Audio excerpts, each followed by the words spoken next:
Imagine the darkness of the night, the absolute silence broken only by the distant ticking of a clock, and suddenly the insistent ringing of an old telephone echoing like a muffled scream in the void. It's exactly 3 in the morning, and the number on the screen belongs to someone you buried 5 years ago.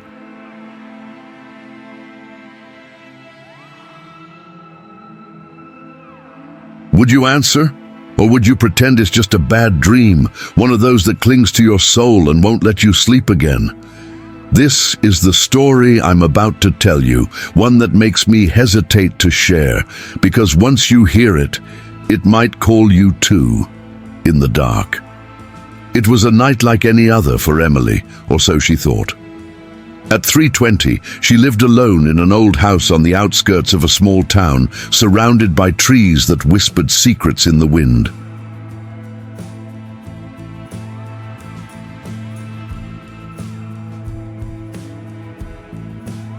The air smelled of recent rain, mixed with the damp scent of earth, and her bedroom was lit only by the faint glow of a bedside lamp. Emily had moved there after the death of Alex, her childhood best friend, trying to escape the memories that haunted her like elongated shadows. Alex had died in a car accident exactly 5 years ago, a brutal crash where the car flipped on a slippery road, his body found unrecognizable among the wreckage.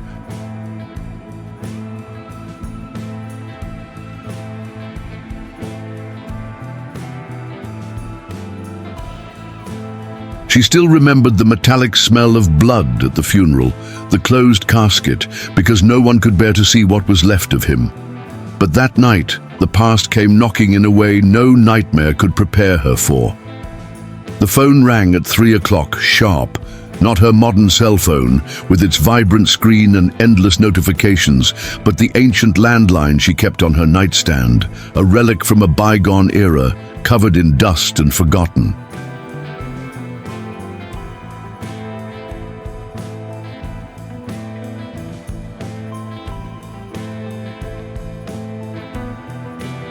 The sound was shrill, slicing through the silence like a sharpened knife, and Emily jolted awake, her heart pounding as if it wanted to escape. She blinked in the dark, cold sweat trickling down her back, and reached for the phone with a trembling hand. The small, faded screen displayed a number she knew by heart, Alex's. Her stomach churned, a tight knot of fear and disbelief, because that number had been disconnected years ago, along with his life.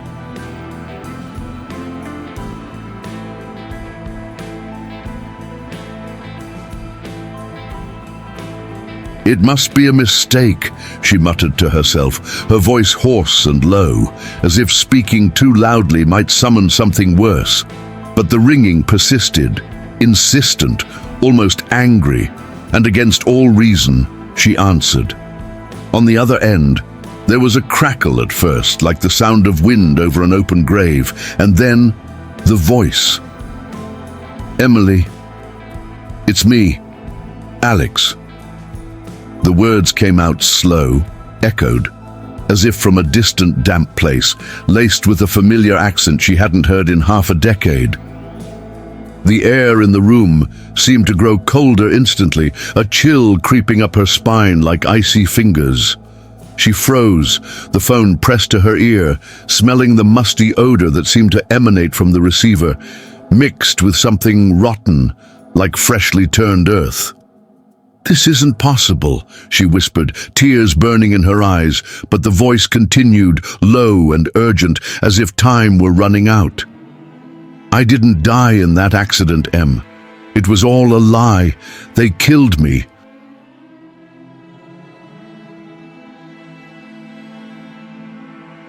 "And now, they're coming for you." The words hung heavy in the air like lead, and Emily felt the room spin, the walls closing in like a living coffin. As the conversation went on, Alex, or whatever it was, began revealing details only he could know.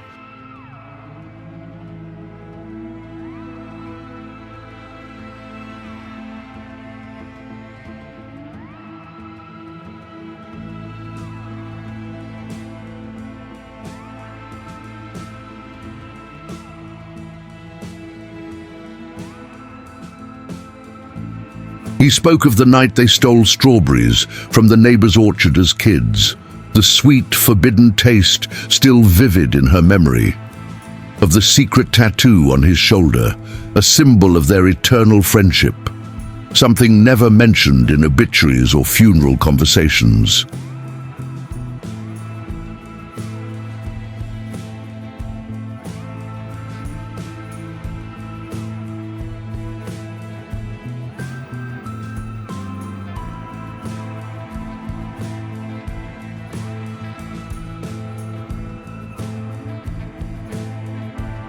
But there was something wrong with his voice, a raspy tone, as if he was speaking with a mouthful of dirt, and long pauses where the crackling returned, filled with indecipherable whispers, like voices of others lost in the beyond.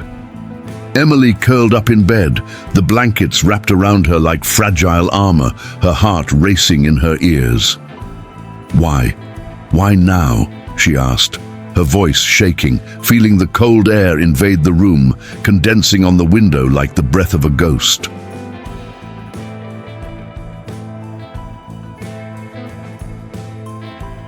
Alex let out a low laugh, a sound that wasn't joyful but hollow and echoed.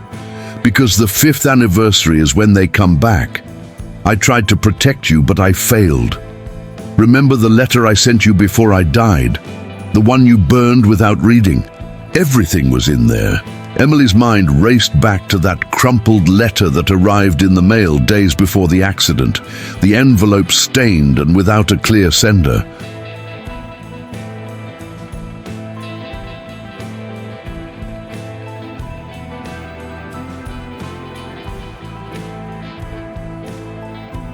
She had opened it just enough to see the first lines: "If something happens to me, run." And then, gripped by irrational panic, threw it into the fireplace, watching the flames devour the words as if they could erase the bad omen. Now, in the darkness, with Alex's voice filling the silence, she bitterly regretted it. He went on, describing how the accident was staged by people he owed money to, a dark loan from an underground network that dragged him into the abyss. "They buried me alive, Em. I screamed for hours, clawing at the wooden coffin until my nails bled, the air growing thin, panic choking me like dirt in my lungs." The images he painted were too vivid, and Emily could almost smell the rotting wood and feel the weight of the earth pressing on her chest, the absolute despair of someone fighting the inevitable. But then came the twist that made her question her sanity. I escaped somehow.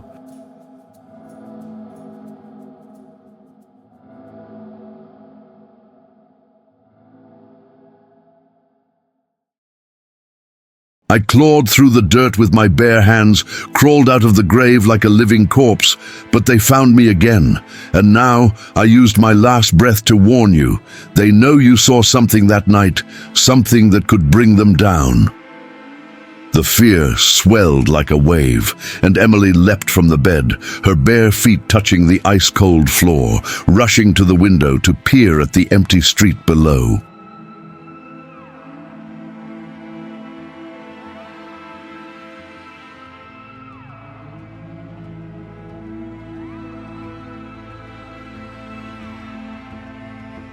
Shadows danced among the trees, and for a moment she swore she saw a figure standing under the street lamp, motionless, watching.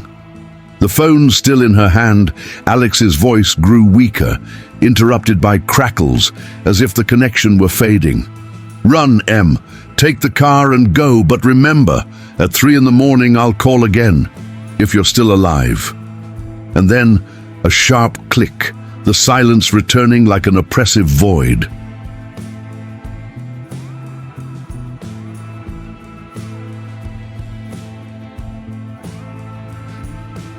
Emily stood there, paralyzed, her body trembling, sweat mixing with tears. She ran to the kitchen, turning on every light, the artificial glow fighting the terror that had settled in her soul. But deep down she knew this wasn't a ghost. It was worse. It was the truth crawling back from the grave, demanding to be heard.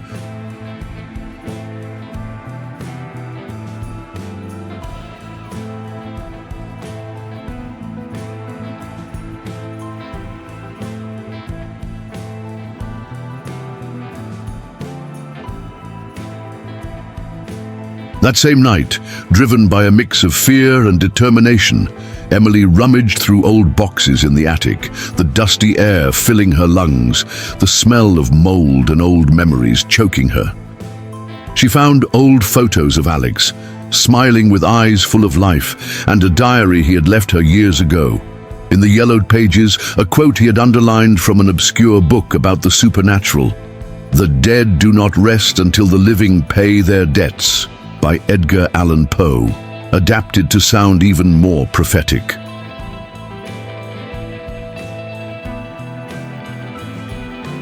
It hit her like a punch, confirming that Alex always knew his end would be grim. As dawn approached, she called the police, reporting the call, but they laughed, saying it was a cruel prank, a hacker, or a hoax. But Emily didn't believe that. She drove to the cemetery at sunrise, the dew soaking her shoes as she approached Alex's grave. The earth was disturbed, as if something had clawed its way out recently. Nail marks on the headstone, and an old telephone lay beside it, covered in dirt.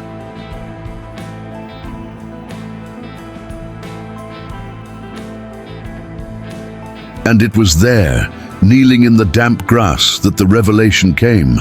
Alex hadn't died in the accident, but was buried alive as punishment, and somehow, miraculously or damnedly, he had escaped, living in the shadows for 5 years, hunted by his creditors. The call was real, a desperate warning before he was caught again.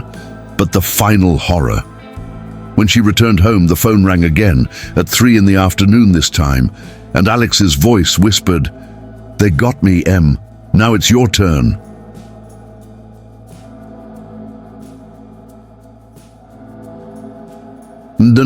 And the line went dead forever.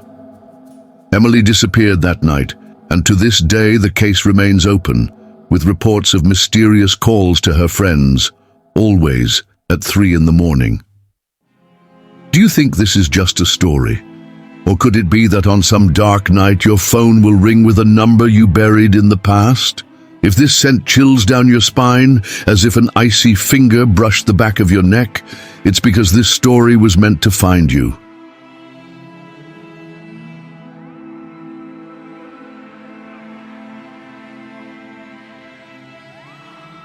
Have you ever experienced something like this? A call that changed everything? Share it in the comments below. Pass this on to someone who needs to hear it, but only if you're brave enough. And subscribe to the channel for more secrets no one should know, because the next one might be about you.